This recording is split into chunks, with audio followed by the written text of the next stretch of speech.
A very good afternoon to you. I trust your day is treating you well. It is Thursday, the first day of February 2018. My name is Nina Shaban and you've made it right in time for Business Insight. Now, Safaricom customers will enjoy new internet tariff at a low cost. This is after the company reduced internet services for home users. The reduction of internet charges by 53% is one of the company's plans to improve sales for powered digital decoders. Safaricom says the new bundle packages is one way to boost fiber services in many homes. The company will now charge 500 Kenya shillings for 1 gigabyte, 1,000 Kenya shillings for 3 gigabytes, and a maximum of 3,000 Kenya shillings for 12 gigabytes. However, this move has been seen as one of the strategies by the company to beat strong competition by other telecommunications. Joy Kwendo, EBRU Business.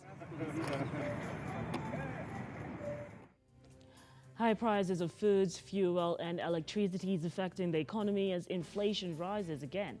According to the Kenya National Bureau of Statistics, the cost of living measure rose to 4.83% from 4.50% in December last year. Since January this year, inflation rate has been taking a rising curve due to the depleting stock of the subsidized maize flour. Maize flour, together with other foodstuffs, take up the largest share of 36% of the basket of goods that is used to calculate inflation, making it the main driver of the cost of living. In a statement by the Statistics Board, between December 2017 and January 2018, food and non-alcoholic drinks index increased by 1.69%, mainly due to the increases of prices in foodstuffs, which outweighed the fall of others. The board said transport costs are expected to rise due to the increased cost of pumping fuels. Former Water and Irrigation Minister Eugene Wamalwa has assured Kenyans of more developments in the ministry as he handed over the docket to the newly nominated Kinjuri. He says the government has paid priority to food security and that they will cooperate to achieve the government's objective to sustain itself in food production. As the vetting exercise for the newly nominated ministers is awaited, the former Minister of Irrigation Eugene Wamalwa has pledged to cooperate with the coming Minister Mwangi Kiunjuri to achieve the food security agenda. We are seeing Kenya achieving the goal of being able to sustain herself in terms of producing enough food for their citizens. So my brother, I want to welcome you to the Irrigation Department and to assure you of our continued support. And we have quite a number of projects that all these engineers and qualified people will be able to work with you on. Eugene, who is now the Minister of Devolution, stated that the two have a big role to play in stabilizing the country as agriculture is the main pillar for Kenyan survival. Food security. It is indeed an honor and a great responsibility.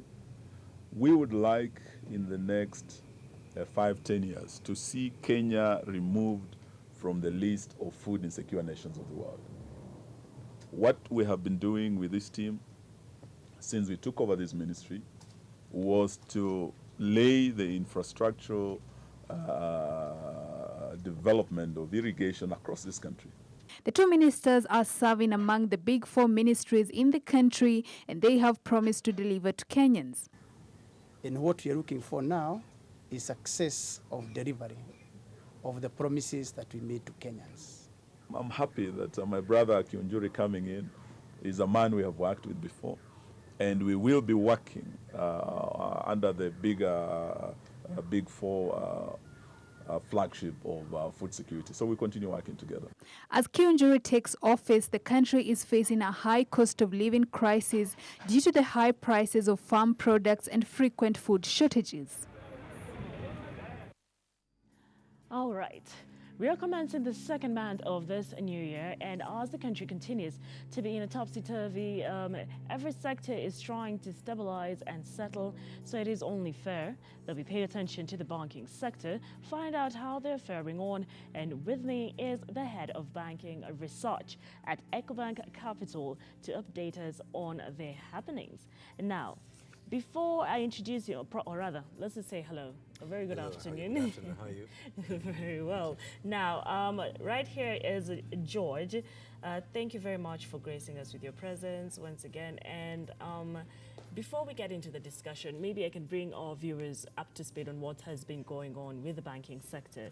The Banking Amendment Act 2016 is saying banking institutions disclose all charges, terms and conditions to its borrowers, and the maximum interest rates chargeable for a credit facility should not be more than 4%. And if any constitution contravenes the provisions, a 1 million fine shall be a 1 million shilling fine should be a 1 million shilling shall be fined to the CEO of that institution. Now, with that said, how have the banks been faring on since the amendment? It's not all been it's not been rosy for banks, of course, since the implementation of the Banking Amendment Act in September 2016. We've seen a near decimation of banks' core top line, which is a line item called interest income from loans and advances, which is the mainstay of banks and constitutes about 70% of their revenues. And this is the one which was targeted by the Act. So the Act basically said, as a commercial bank, you cannot lend at a price, at an interest rate of more than 400 basis points above the central bank rate, which at the moment is about 14%. 14%, now, yes. previously, you had a situation where banks could actually shoot it to the roof. Yeah. And now, since the implementation of the Act, we've seen not only the banks had to reprice downwards their loan book, and that has had profound negative impacts on their top line, specifically. Yeah. All right. Now, there's an argument that by the government introducing these new laws, I repeat, which are saying the bank institutions disclose all these charges, the terms and conditions to its borrowers, and having the maximum interest rates chargeable for a credit facility not more than 4%, which I think you've added the 4% to the central bank rate, which is 10%. Which is the policy rate. Yeah, exactly, the policy rate, which is 10%. So cumulatively, it comes to 14%. Now, there's an argument that by the government introducing this new laws, it shall encourage more borrowers, and this might better the country's economy. Your sentiments, please. Yeah, the whole purpose, the whole intent of the law was to encourage, bring down the cost of loans and encourage uptake of credit. But the contrary has happened. The demand has been very strong, obviously, because of the people have been responding to the price, the submerge of the price. But then the problem has been the supply side. You know, banks have just not been extending the credit for a number of reasons. One of them is that they're saying that the argument that they've not been able to properly price risks at 14%. Because remember, risk is pricing of the loan today is, even before the Act was around, gravitated around the perceived risk of the borrower. That's the risk that the borrower can default, plus the bank's cost of funds, plus other administrative issues, plus the bank's margin. Just any other way you can price a product or service. Now, at 14%, banks have been arguing that they've not been able to take care of a number of factors, pricing factors in that they previously used to do, so they can't price risk properly. So they can't price risks the way they perceive you. If they think you're too risky, previously they were able to price you properly by probably charging you 18% or 20%, just based on the history that you presented to them. Now they're saying that they can't do that properly. So they're saying that in the absence of being able to price you properly on a risk basis, then they're not going to lend to you. They'd rather keep their money. Which, of course, this is affecting the common man. Yes, and you've seen that credit to the private sector as of November had just grown by 3%. Yes. Year on year.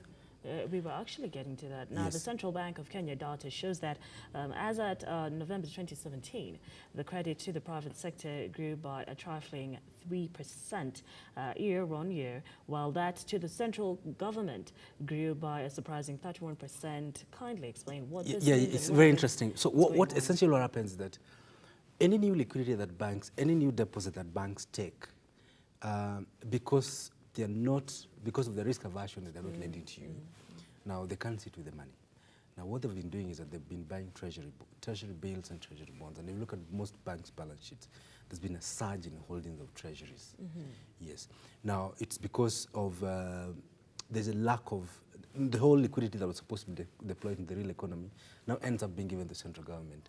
And now that's why you're seeing that credit to the central government in the form of treasury bills and treasury bonds is up almost 30%.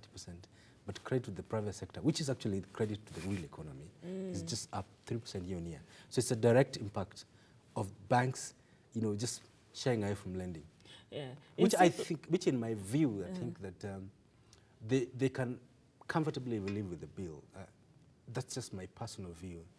They just need to adjust to the bill, and once they adjust fully, they can live with the bill. I don't think, in my view, I think the credit, the credit rationing that's happening in the economy is a bit more artificial than driven by market factors. Clarify, live with the bill. Artificial to the extent that banks are deliberately saying we don't lend. Yes, rather than driven by risks in the economy. You know, usually you can say that because of cyclicalities, the economy is going through a tantrum, there's a downdraft, we're not lending.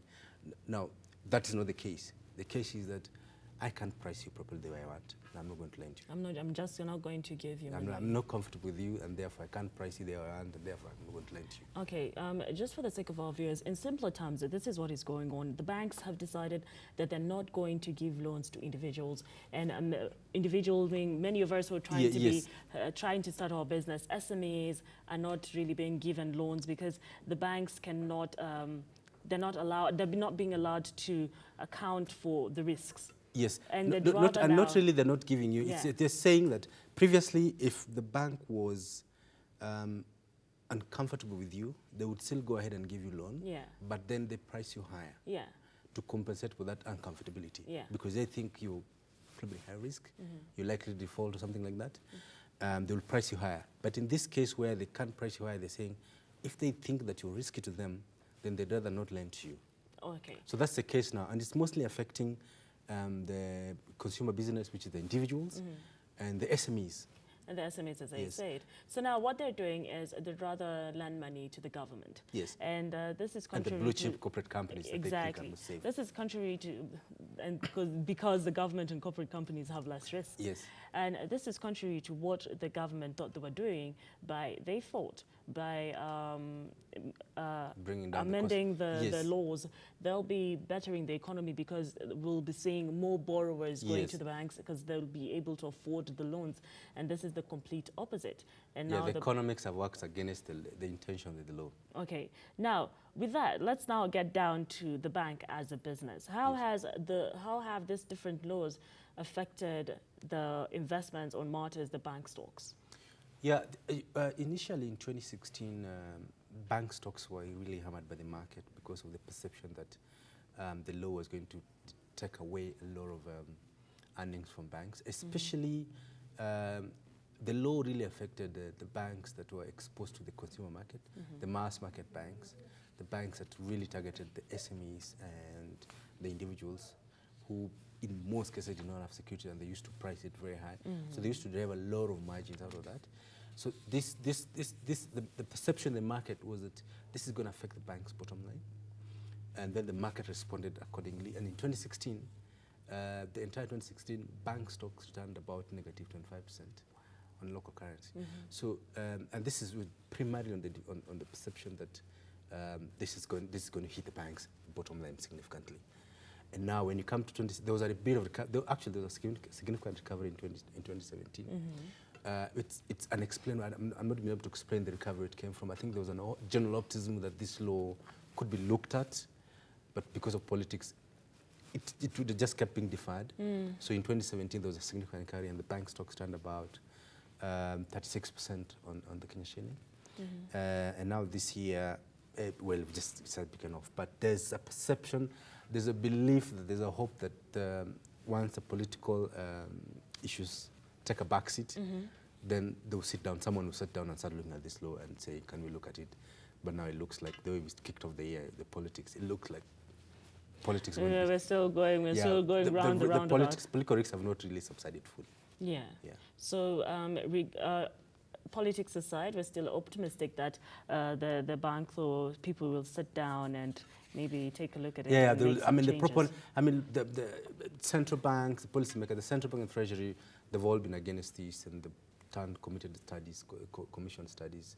I think the central bank, conjunction with treasury, they commissioned a study that have so far shown that the law has negatively impacted the economy by rationing credit, and they've been pushing for this to be reversed. But I think my view is that this thing is heavily political, and there's a lot of political considerations to be put in place before someone starts looking at, hey, can we amend this? Okay, before we take a look at the solutions, let's take a look at the fact that we are in an era of technology. We're seeing people getting very excited with matters Bitcoin and this financial technologies. Yes. Some of them seem to be a pyramid scheme if approached wrongly. That's true. That's very true, exactly. Yes. So how does this disrupt the traditional banking? I think fintechs are here to, I think fintechs, my view, are, they need to be looked at as an enabler rather than a competitor to the banking sector, because if you look at, for instance, the mass market focused banks that appeal, banks with customers in the numbers of millions or 10 million, a bank with 10 million customers. Now, if you look at today, it's very expensive to continue investing in the brick and mortar infrastructure to serve these 10 million customers. The reality of today, it's very expensive. Now, everyone has a mobile phone today in this country. It's very true. Now, the best way to drive distribution now of your products is through the mobile phone. Now, that's where fintechs come in. And that's why I'm saying fintechs actually can be looked at as from a collaboration point of view, rather than a competitor. And to the extent that banks need to migrate their distribution to the digital channels. And that's where you get stuff like collaborations between telcos and banks, like you got the KCB M-Pesa, you got the M-Shwari. Now we need to have more, you will see more and more of that going forward as banks. You know, if you look at a normal loan application process on a bank, on a conventional application process, it involves up to 6 people before the loan is eventually given to you. Yeah. That's very expensive for the banks. That's a 6 stages from the day you ask the bank that I want a loan from you guys, and then they ask you fill a form. By the time you get the loan, those are 6 stages. Now, if you look at platforms, if you look at platforms like KCB M-Pesa, it's just the tip of your finger, you know, like you make a request, and after 1 minute the loan. But behind the scenes, the system does a lot of background checks on you, and allocates you a limit, and then says, okay, George Bodo, this is the amount of money that you can get from us. And so back to your point, my point is that fintechs are going to drive, I think, financial services delivery going forward.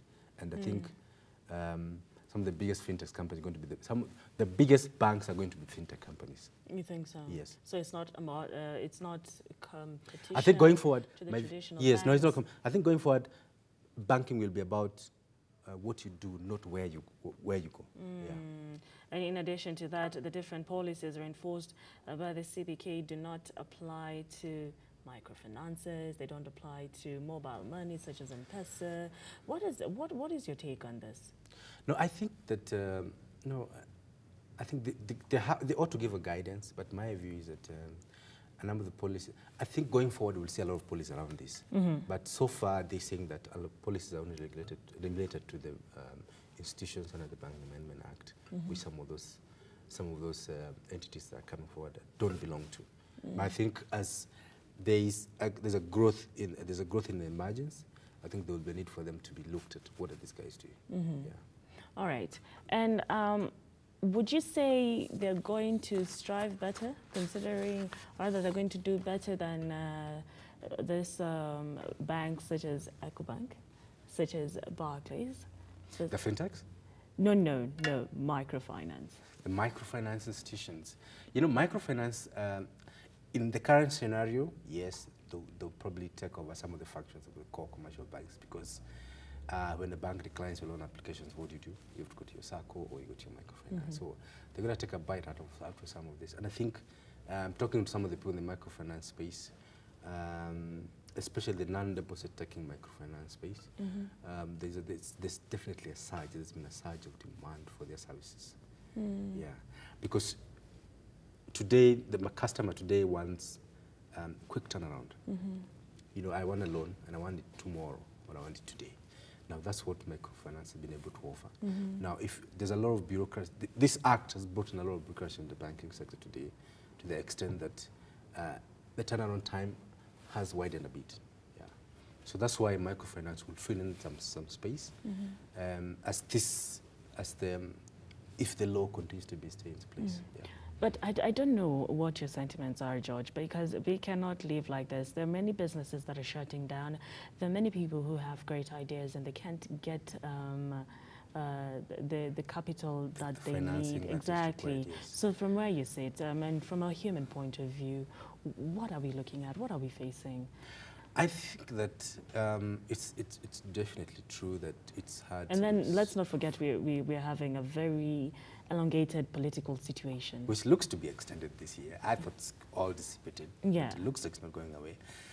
I mean, look at this. I think they have to somehow, at some point this year, in the course of this year, someone has to sit down and say, let's relook at this. Definitely, it needs to be relooked at.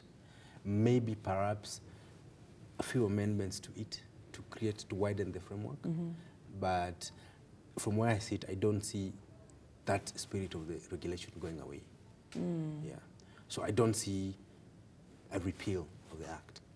Yes, a total repeal.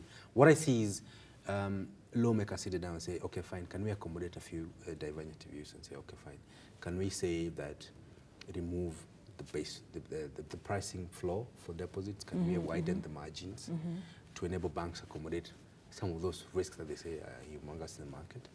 So I see a situation where someone definitely going to be looked at it. But if it's continued the way it is, then we are probably, the economic growth, the growth projections that are being flown around may not be feasible. Because already from 2017, we've seen the impacts of the credit rationing on the economy. And actually realized that the economy is credit-driven. Yes. It is credit-driven, from farmers, when it comes to agriculture. If you think about everything. it, NSME, if you want to do a contract with the county government, if you want to do farming on a commercial basis, at any one point you might have to go to the bank for an overdraft or a term loan or LC discounting or invoice discounting. You know, so there's an array of services that the banks really extend to the economy. And we cannot lie that your savings get you there. Not only your savings can get you to the no, next part of the it can't business. get you there. No, it can't get. Yeah. Now, the country recently adopted the new accounting standards of IFRS 9. How much of an impact will it fully have when it's fully implemented? So IFRS, not just the country, IFRS 9 has been adopted globally. And Kenya is one of the countries that, one of the IFRS jurisdictions. So it was effective January 1st. The commercial banks have until December 31st, 2018 to fully implement IFRS. So what basically IFRS has done is, the International Financial Reporting Standards version 9 has done is to move loan loss provisioning from incurred loss model to expected loss model. I'll explain. So what used to happen I was waiting for him to say that. So what used to happen is that if a bank advanced a loan and the loan went bad, the bank will be forced to recognize the loss in the loan after the event has occurred. So after they've actually certified that, fine, customer X has actually defaulted on our loan. So we need to recognize that the loan is impaired. Now, what the new regime says is that you actually need to anticipate that the customer will at some point default. So you put the provision that the customer will default upfront at the beginning of the year. So to help you do that, to help banks do that, they have to model certain scenarios, create different price points, including things like economic growth projections, interest rate environment, exchange rates, all the different macro variables that affect the performance of a customer. So for instance, if there's a drought, if there's a political violence, that usually impairs the ability of people to pay. So you actually model those things upfront and you anticipate them, such that if an event, if a risk is crystallized, if an event occurs, for instance, there's a drought and you've lent to farmers, as a bank, you're forced to recognize. It triggers that initial provision you had put forward. So it's a situation where it will increase the cost of business for banks, and it will also call for banks to really understand who they're lending to. Yeah. And the customer, what does the customer do, which economic sector the customer engages in, what is likely to be, if, for instance, the customer is in the tourism sector and there is a risk of political violence, then automatically you anticipate that that business, even, and then if there's a political violence, there's a risk of terrorism, and then you know that if the foreign embassies start issuing travel advisories, you know there's going to be trouble. So as a bank, you're well prepared before that. Yeah. So the background to this new regime is the fact that in 2008 financial crisis,